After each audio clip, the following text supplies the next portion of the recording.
باغ فدق۔ باغ فدق کیا تھا، کہاں سے آیا اور اس کی آمدنی کے مصارف کیا تھے؟ اس کی تفصیل کچھ یوں ہے کہ بعض قطعات زمین ایسے تھے جو مسلمانوں کے حملے کے وقت کفار نے مغلوب ہو کر بغیر لڑائی کے مسلمانوں کے حوالے کر دیے تھے۔ ان میں سے ایک فدق بھی تھا جو مدینہ منورہ سے 3 میل پر ایک گاؤں تھا۔ اس کی نصف زمین یہودیوں نے بطور صلح دی تھی۔ ناظرین، فدق ایک چھوٹی بستی کا نام ہے جو خیبر کے قریب واقع ہے، اور بعض محققین کہتے ہیں کہ اس علاقے کا نام نوح علیہ السلام کی نسل میں فدق بن حام بن نوح کی وجہ سے فدق پڑا، جو اس علاقے کا پہلا آباد کار تھا۔ فدق ایک زرخیز بستی تھی جو کہ خیبر سے 1 میل اور مدینہ منورہ سے 140 کلومیٹر کے فاصلے پر واقع تھی۔ یہ یہودیوں کا مرکزی رہائشی علاقہ ہوا کرتا تھا۔ جب خیبر کا قلعہ اور علاقہ فتح ہونے کے بعد آس پاس کے یہودی علاقوں میں مسلمانوں کے لشکر کی داغ بیٹھ گئی اور فدق کے رہائشی یہودیوں نے باہمی مشورے سے طے کیا، اگر خیبر کا قلعہ مسلمان فتح کر سکتے ہیں تو فدق کا دفاع آخر کب تک ممکن ہے؟ کیوں نہ رسول اللہ صلی اللہ علیہ وآلہ وسلم کے سامنے پیش ہو کر معاہدہ کیا جائے تاکہ جنگ و قتال کی نوبت نہ آئے۔ رسول اللہ صلی اللہ علیہ وآلہ وسلم نے ان سے یہ معاہدہ کیا، جس کی بنیادی شق یہ تھی کہ فدق کا نصف علاقہ بدستور فدق کے رہائشیوں کے قبضے میں ہوگا اور اس کی آمدن اور اجناس کے وہی مالک ہوں گے، جبکہ نصف علاقے کی پیداوار مسلمانوں کو دی جائے گی۔ یہ ایک ہنگامی جنگی معاہدہ تھا جس کی پاسداری فریقین نے نبھائی۔ حضور نبی کریم صلی اللہ علیہ وآلہ وسلم کی وفات کے بعد حضرت فاطمہ رضی اللہ تعالیٰ عنہ نے حضرت ابوبکر صدیق سے ان اموال ترکہ سے اپنی میراث کا مطالبہ فرمایا جو اللہ تعالیٰ نے رسول اللہ صلی اللہ علیہ وآلہ وسلم کو مدینہ اور فدق میں عنایت فرمائے تھے۔ اس موقع پر حضرت ابوبکر صدیق رضی اللہ تعالیٰ عنہ نے حضرت فاطمہ رضی اللہ تعالیٰ عنہ کو رسول اللہ صلی اللہ علیہ وآلہ وسلم کی وہ روایت مبارکہ سنائی کہ ہماری میراث تقسیم نہیں ہوتی، بلکہ ہم جو کچھ چھوڑ جائیں وہ صدقہ ہے، البتہ آل محمد اسی مال میں سے اپنی ضرورت پوری کرے گا۔ اور پھر انہوں نے کہا کہ خدا کی قسم، جو صدقہ رسول اللہ صلی اللہ علیہ وآلہ وسلم چھوڑ گئے اس میں سے کسی قسم کا تغیر نہیں کروں گا۔ جس حال میں حضور صلی اللہ علیہ وسلم سے عہد کیا تھا اب بھی اسی طرح رہے گا، اور اس میں وہی طرز عمل اختیار کروں گا جو حضور نبی کریم صلی اللہ علیہ وآلہ وسلم کا اپنی پوری زندگی میں تھا۔ اس پر حضرت فاطمہ رضی اللہ تعالیٰ عنہ ان سے راضی ہو گئیں، یہاں تک کہ حضرت عمر رضی اللہ تعالیٰ عنہ کے دور خلافت آیا اور آپ نے فدق کے یہودیوں کو شام منتقل کر دیا۔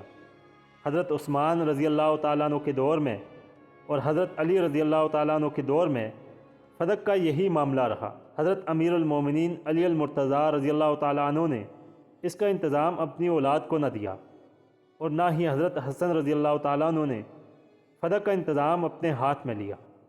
اور اسی طرح 7 قطعات زمین اور تھے جو مدینہ سے ملحق تھے، جن کو یہود بن نذیر سے حاصل کیا گیا تھا۔ یہ تمام قطعات زمین ما فدق کے رسول اللہ صلی اللہ علیہ وسلم نے اپنی حاجتوں کے لیے اپنے قبضہ میں رکھ لیے تھے۔ اسی طرح بعض قطعات خیبر کے تھے جن کی آمدنی سے 5واں حصہ حضور نبی کریم صلی اللہ علیہ وآلہ وسلم کو ملتا تھا۔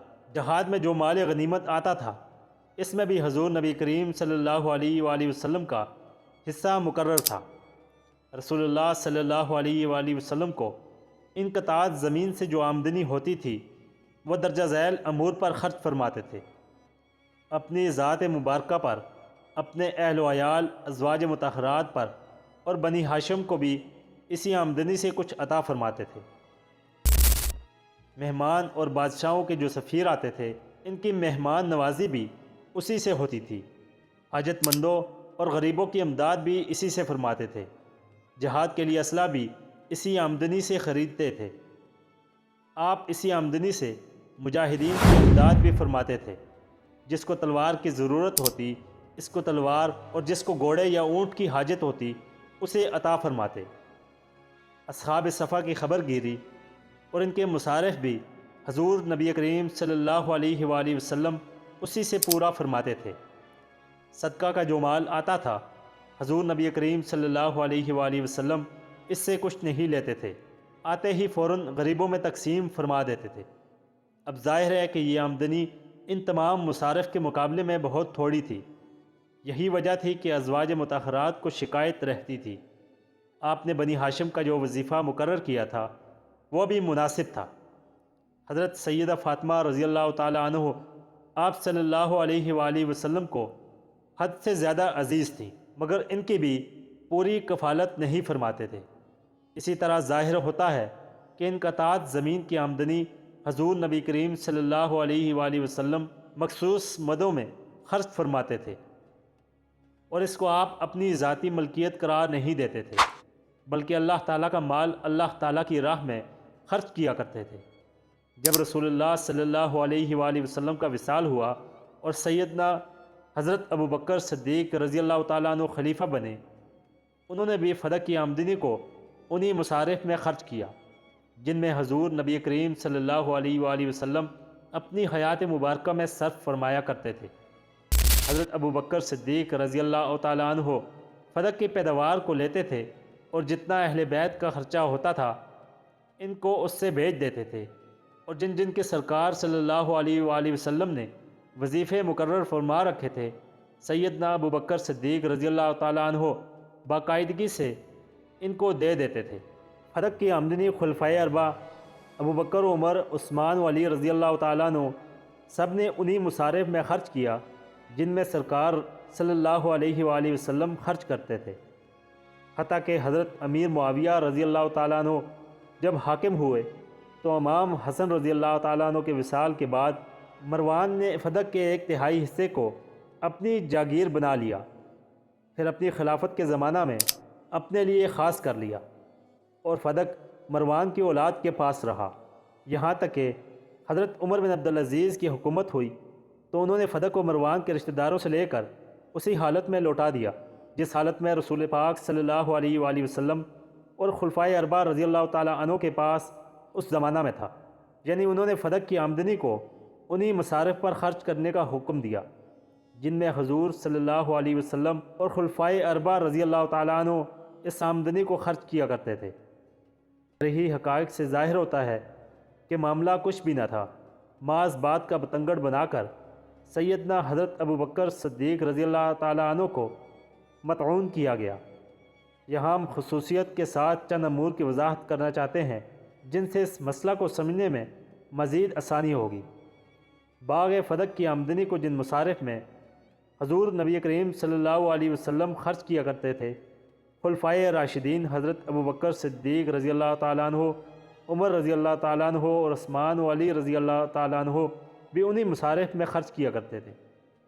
باغ فدق کسی کی ملکیت نہ تھا، صرف اس کی آمدنی کے مصارف مقرر تھے کہ اس کی آمدنی فلاں فلاں جگہ خرچ کی جائے گی۔